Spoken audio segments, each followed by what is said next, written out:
All right, guys, welcome back. This is the Millennial Anti-Terrorizers, and today we're going to be talking about uniforms, stolen valor, and just kind of the differences in like our transitions in the uniforms that have they've gone in over history.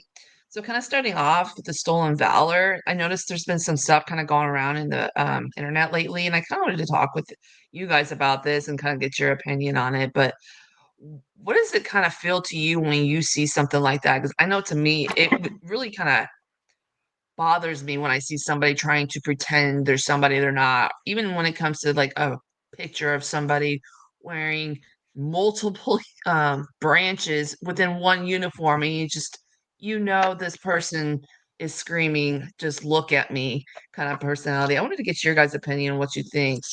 What are your guys' take on this? Any of you?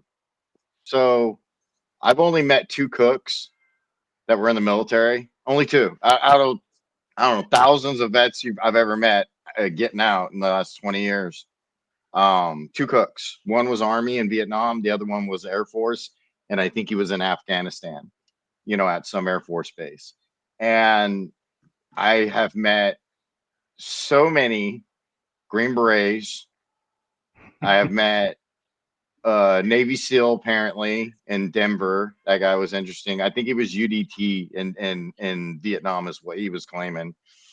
And when he was like all talking that shit at the smoke deck at Denver VA, I was like, "Hey, I was just a machine gunner." He's like, "Oh, that's something." I was like, "Yeah, okay, like whatever, man," and just kind of laugh it off a little bit. And but I remember when I was working the gun counter because I'm a gunsmith and everything. I was working gun counter. You get some interesting people in there, and this guy he comes in.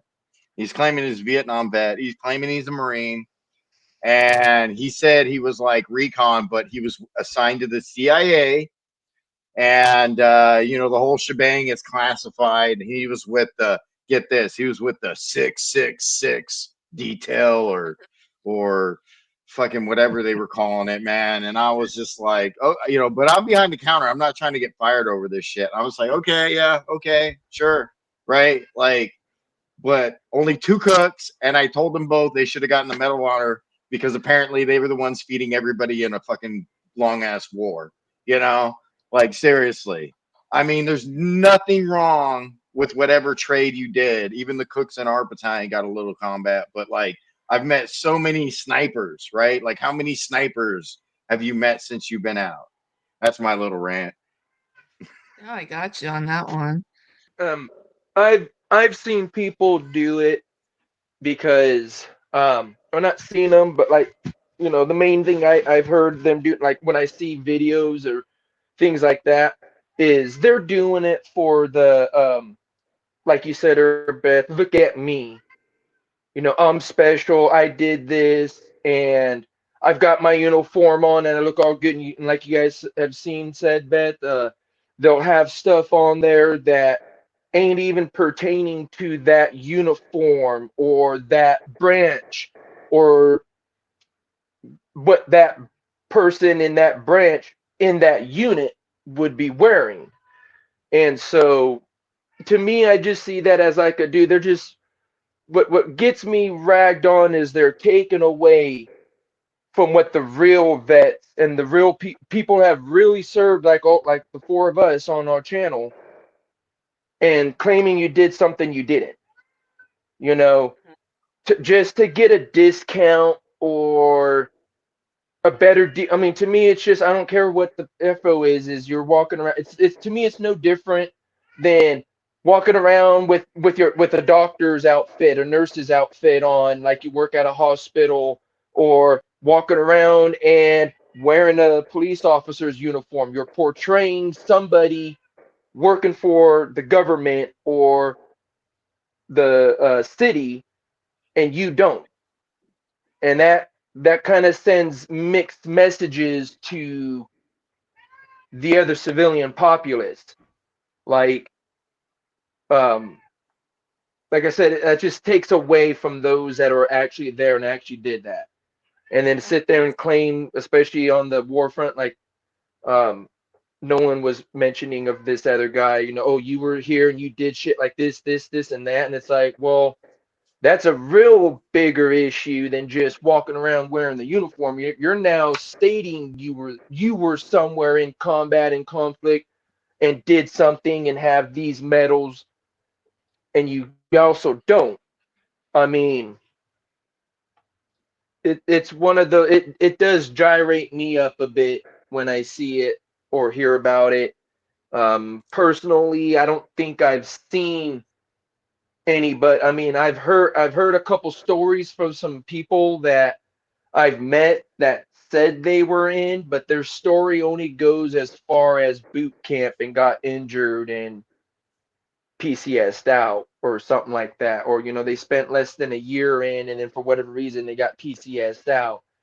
Um, they're not saying anything, and I mean, it just kind of makes me feel like maybe they are, but at the same time, I know a couple people that got out like that too, got broke early on, and hey, I couldn't go back and serve. Um, I don't know if any of you guys have met anybody else like that, Brody. Yeah, I have. I mean, even my brother-in-law, there's a lot of stuff there that I don't want to get into, but he completed basic and then didn't go to AIT and for years avoided going to like law enforcement, stuff like that. So that's technically AWOL. Um, he got a general discharge after a while, like 4 years later, which I don't know how he pulled off, but uh, I've actually, I mean, you guys said it. It's infuriating with stolen valor. I've personally met two stolen valor, and I've been accused of stolen valor. Mhm. So, uh, the first one that I ever met was in Kentucky, and this guy rolled up on his bike and said, "You got any money? I'm a vet." And I'm like, "Oh, really? You served? Like, what would you serve?" And he was like, "Well, I mean, I was the one that was with the unit that invaded the Balkans." And I started fucking laughing because the dude was obviously like, I mean, he had to have been like 21 or 22. And I'm like, so you served in the 80s? Like, like, Yeah, right. yeah. So, I mean, I couldn't help but fucking laugh. He wasn't trying to wear anything or anything. So I was kind of just like, just get away from me.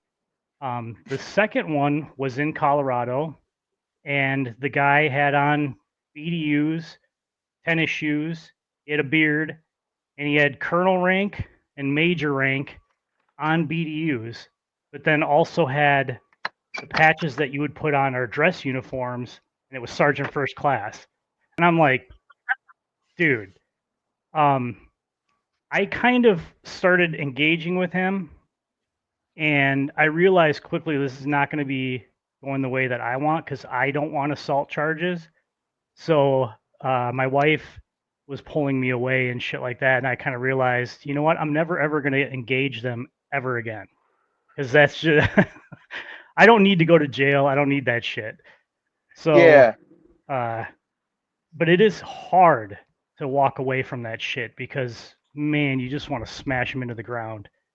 Um, and then the time that I was accused of stolen valor, I was in the VA after my back stuff, and I was doing physical therapy, and I have my service dog, and I have a Cav Scout patch on him, and it's just cross sabers. And one of the guys in there, he's like, "Were you Cav?" And I'm like, "Fuck yeah." Yeah, like, all right, you recognize the patch. Awesome, man. And he's like, "Why don't you have the helicopter on there?" I'm like, "Cause I'm a cavalry scout. I'm not. There's no helicopter." And he's like, "Bullshit." I'm like, "Dude, the helicopter is like first cav, fucking air cav. That's air cavalry. It's a unit patch. Has nothing to do with cavalry scouts." And he did not like that. And he kept on accusing me, like, "You don't know shit. Were you even in the fucking military?" And I'm like, I'm, I'm like literally at the VA doing physical fucking therapy. Like, yeah, they just let civilians in here that fucking fake that shit. Like, come on. So Jesus. that was my experience. I was kind of actually blown away, and I got really, really fucking pissed off at that. Like, I mean, It Yeah. was really bad. I had a couple of the physical therapists come over and they had to like put me on the other side of the room to fucking avoid that shit. Terrible. So those are my experiences with stolen valor. What about you, Beth? No, I got you. I was gonna say, talk about actually first I'm gonna kind of go off of what Alex was also saying with me. It's really misleading too when you were talking about the public. Not only that, but it's also if you were talking about the emergency people like police and firefighters, well, even us, it doesn't matter.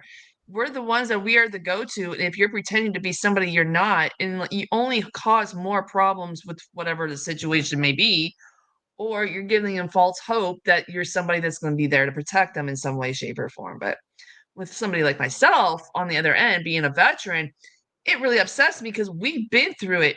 No matter whether how hard or how devastating the situations we've all been through are different. It's the fact that we were all there doing it, whereas this person has not been there at all, never experienced just the smell of something like that going into the military, more along just Iraq. So it really hurts me. Is like, do you really want to experience something so traumatic that you want to wear that uniform just so people can praise you? And so it comes down to a psychological thing too, is I feel like there's something where they may be dealing with mental health. So they want people to have them look at them as, oh, they're such a heroic person. Because my dad, this is where I'm going to go back to you, Brody, is my dad. This is why I'm kind of glad I did what I did with the military, because my dad always praised himself being Army and how he was in the Army, but never ever heard a story of what he ever did. I was like, what did this guy ever do? So it comes to find out as I grow older, he never did the army actually. He got into boot camp, but didn't even make it past boot camp. He got hurt because he was always hurt even in high school apparently. He's had problems his whole life and just he didn't make it, but always tried to make sure that he was always so proud that he joined the army. And then when he was a police officer, he could barely make it as a police officer to where nobody even liked him. So it's just, even though if he had that position, he still tried to make himself like he was the heroic person in the end, just because he got his foot in the door. But then he would piggyback off of me when I joined the Marine Corps, and God forbid, he was just a god to people because I was the Marine. So he was living through my shoes or through my eyes, however you want to put it. So that always really made me feel uncomfortable being around family situations and him showing me off. It's just like, Dad, you're not the Marine. I am. Fuck off. Let me just do my thing. So that's just kind of my experience with things like that. But then just seeing things in the through social media too and stuff like that. But then not even people that are never joined. I even see stolen valor even while in the military. So just because you did something, they'll add on to whatever their record is, or they'll add more medals saying they did something like that. And that even upsets me even more because now there's the integrity of just because you're trying to make yourself to be the better person. So I mean, I know we don't like talk about politics, but the one thing that kind of stood out the most was the I forgot his first name, but Waltz and Kamala, the Waltz guy, how they were looking at him as stolen valor because he hadn't picked up the sergeant major rank or something when he was deployed. But anyways, I'm not gonna get into that story, but something like that really upset me. It's like, own what you have. Stop trying to make yourself out to be something bigger than what you already are. Just be proud. And that's kind of like where I wanted to go off with that tangent.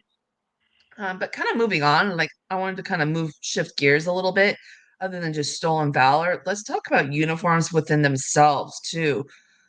As we wear uniforms, I know it's different for each branch, but when to wear uniforms, when we're traveling, or just even like during like work hours, when are you allowed to wear uniforms, say like outside base? When can you get out of your vehicle? Things of that nature.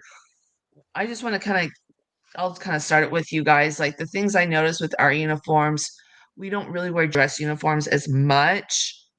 But when it came to our cami uniforms, the biggest thing, like during work hours, was making sure we never had our camis on and we were walking around outside town, meaning outside the base.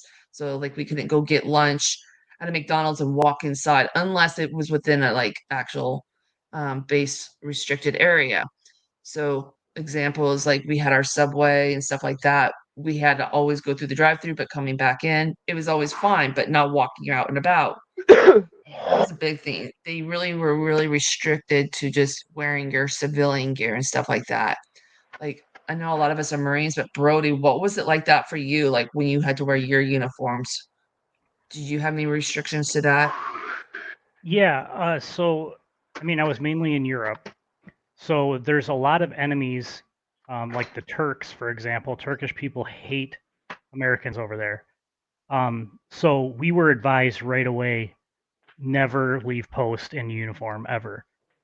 But at the same time, fucking 18, 19-year-olds leaving post with buzz cuts and shit, freshly shaven. I mean, come on, who do you think we are?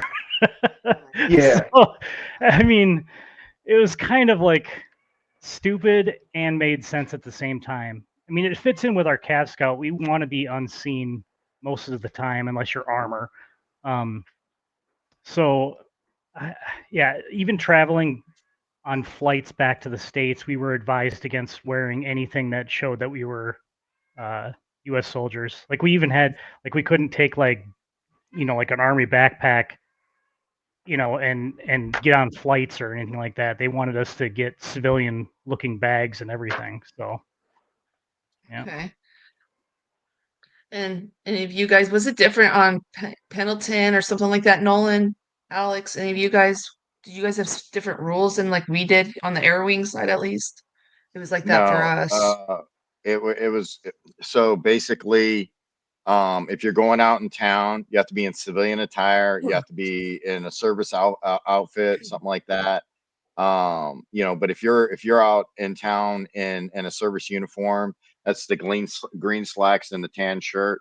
Um, Oh, you're yeah. doing something official. The only time you're allowed to wear your camis out in town if you're doing a fair or some event like that where it's a dog and pony show where you're helping the recruiters and they wanted to get some guys from the base. But what we would do is we would take off our blouses and our covers and we would go through drive-throughs. So you could actually go through drive-throughs that way. But when you're in town, you're not wearing your blouse or your cover.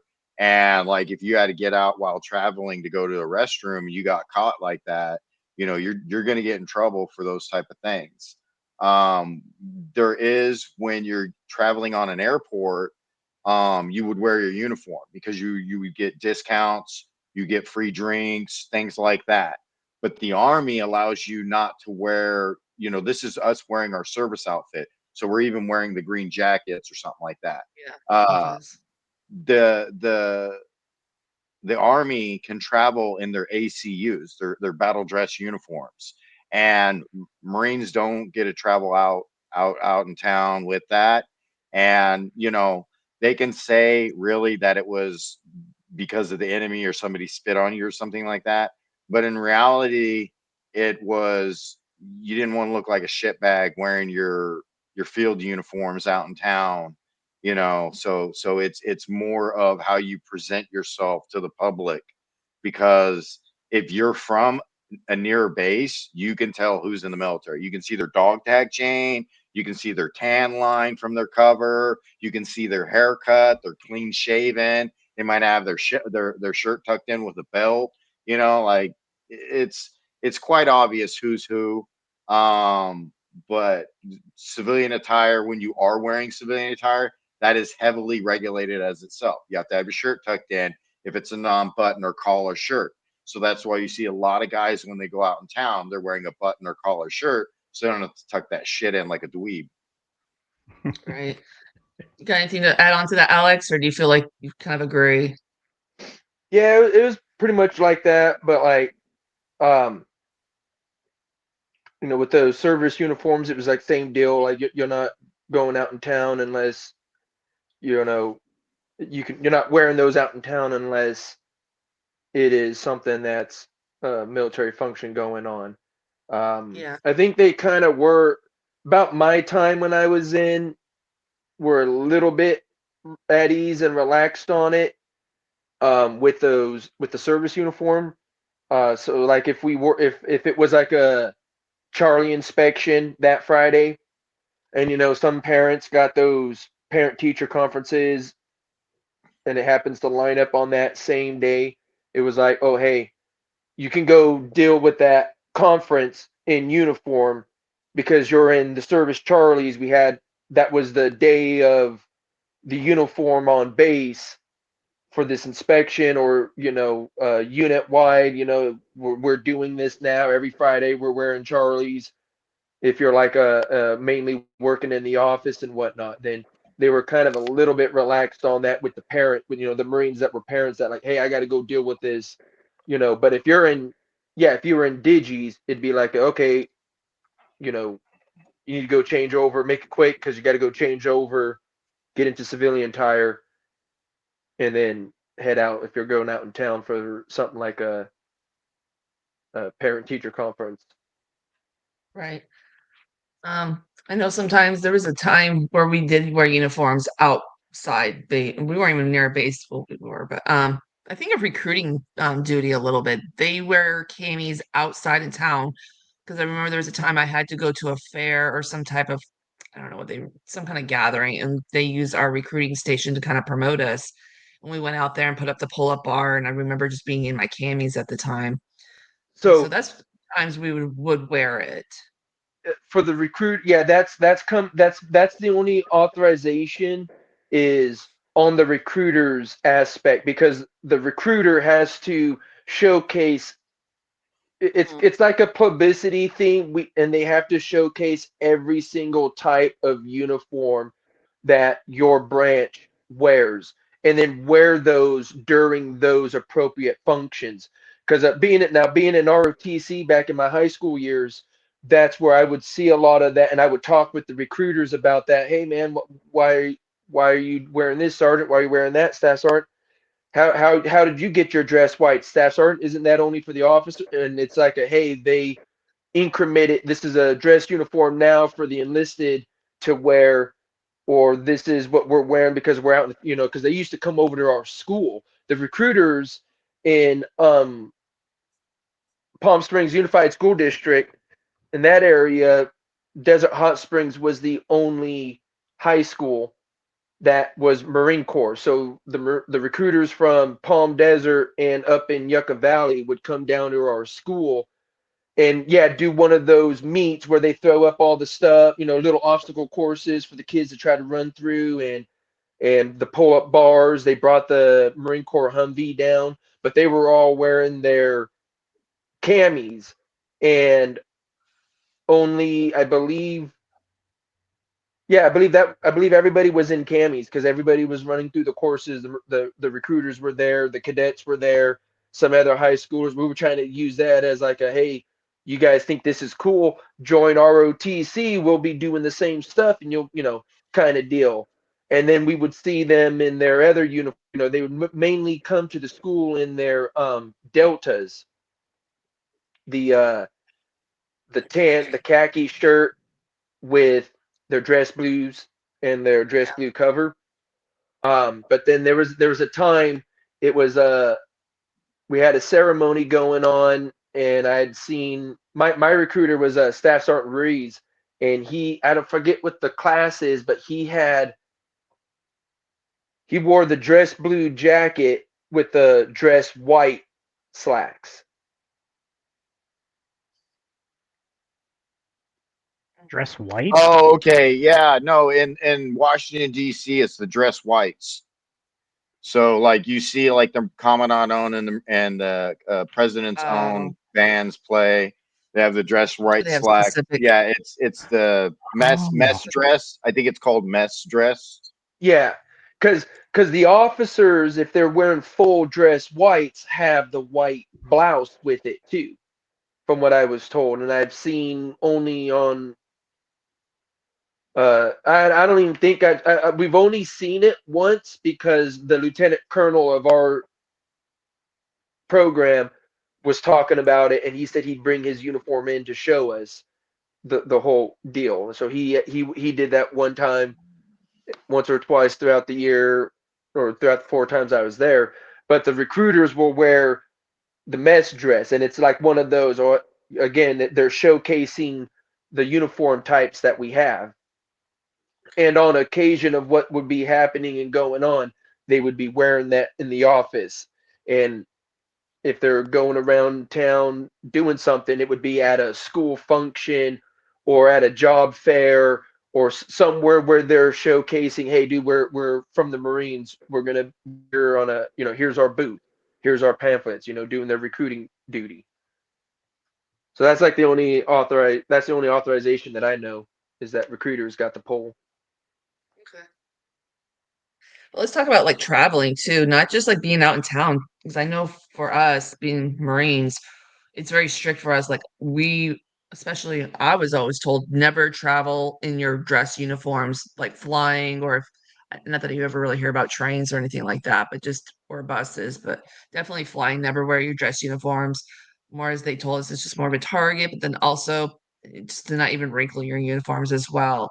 They always told us to get dressed as soon as like whether we got to the or what do you call it? Like when we fly to our destination, change in the bathroom, or they said change when you get to your destination on base. But other than that, it was more just, I guess, to protect us and stuff like that. With a lot of stuff that was going on during the 9/11, I know that was a really big deal to not wear uniforms while flying, especially with what happened because they were targeting people that were in some type of uniform, not military specific, but just if you worked for the government, they just saw that as a threat. So it's more of a precaution. Um, what was it like for you, Brody, with especially being over in Germany? What was it like for you for traveling? Yeah, we couldn't wear anything. Uh, I We had figured, to yeah. not show that we were part of the military at all, if we could. Again, the haircuts, the freshly shaven 19-year-old. I mean, come on, but uh, yeah, we tried to be incognito as much as possible. Mhm. Okay. Nolan? So Blending.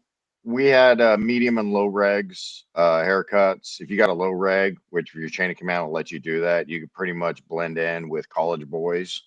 At the time they were kind of doing the fade. You know, if you're Latin with the high reg or medium reg, you're fitting in with every other Latin in Southern California. You know, uh, same with black people. I mean, that was just a hairstyle back then. I mean, people weren't really growing their hair out until after I got out, where they started getting with the emo phase. Uh, so I guess we kind of lucked out on that. And then like wearing like khaki cargos, that's something that came out of the late '90s. Um, uh, Buttoned up shirts, late '90s once again. So all of these things we were able to stand out or not stand out as much. But if you look closely, if you see the tan line from the cover, and then yeah, you're like, yeah, that's definitely somebody. So I always started wearing hats in the Marine Corps when I was in the Marine Corps and out in town and stuff. I got a custom made hat, wore that bad boy. Um, the clothing is the same that we would have to wear overseas civilian attire. It's strict. You can't wear a white t-shirt.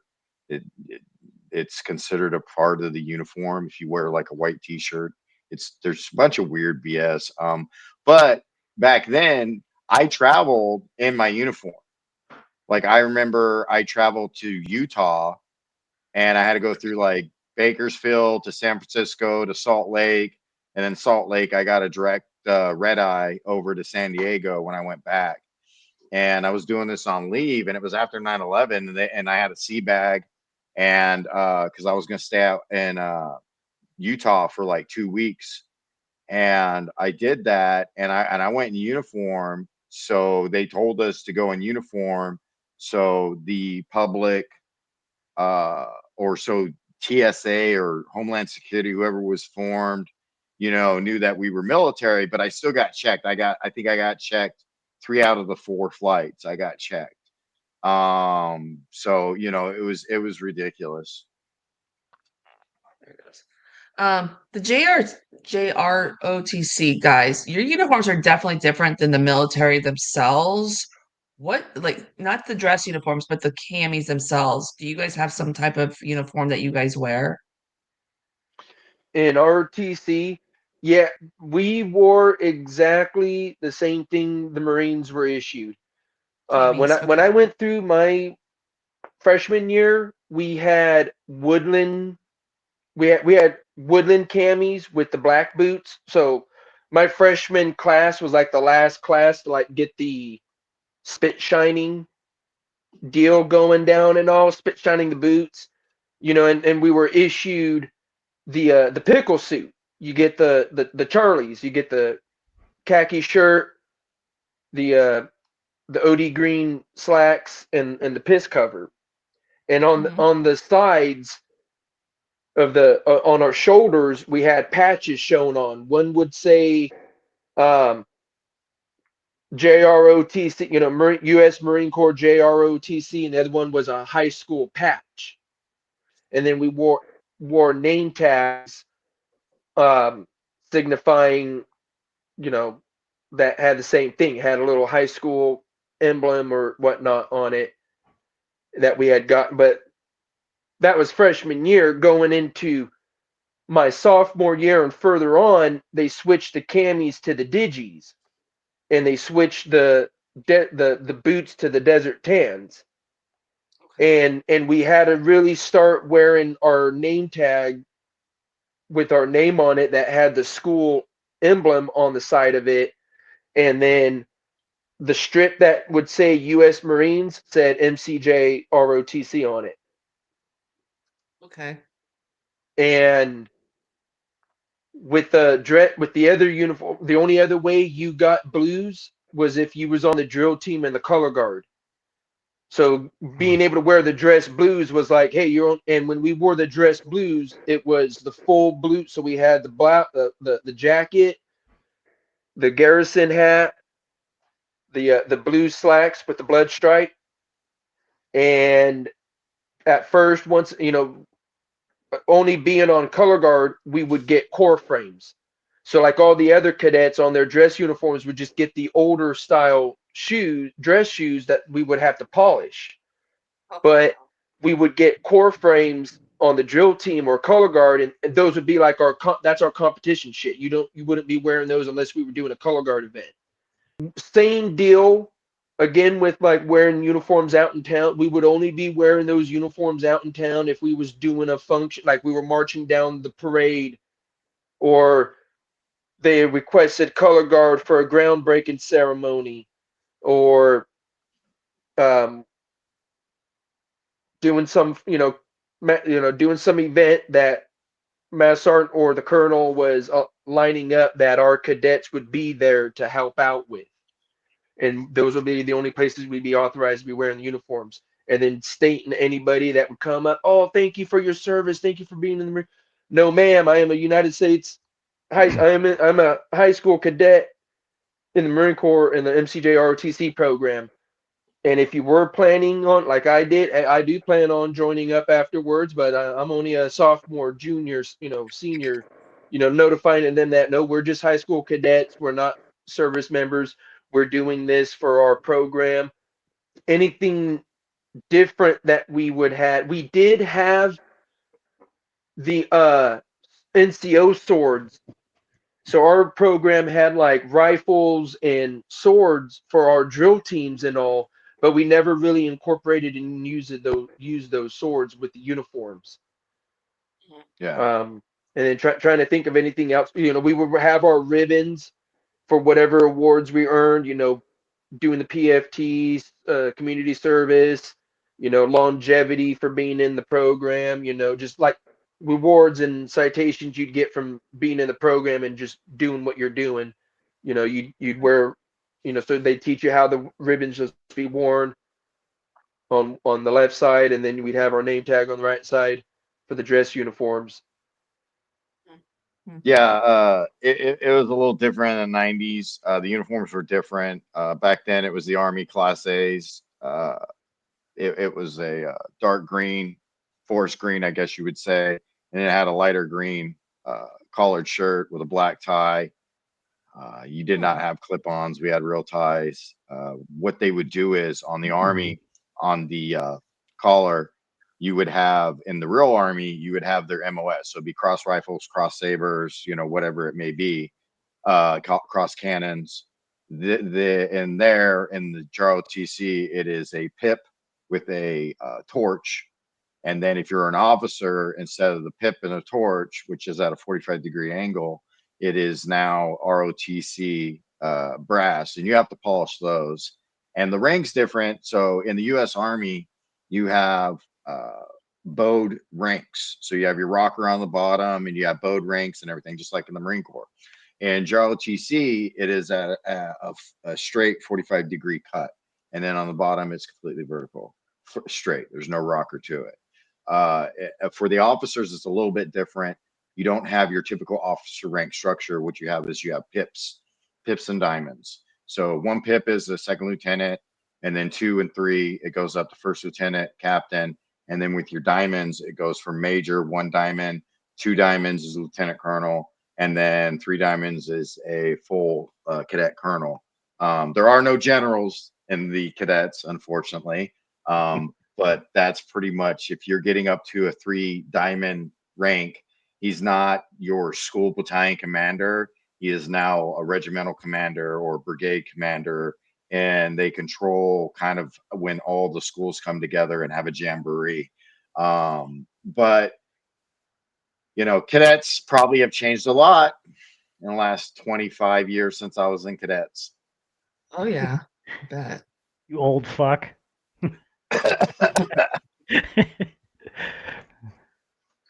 All right.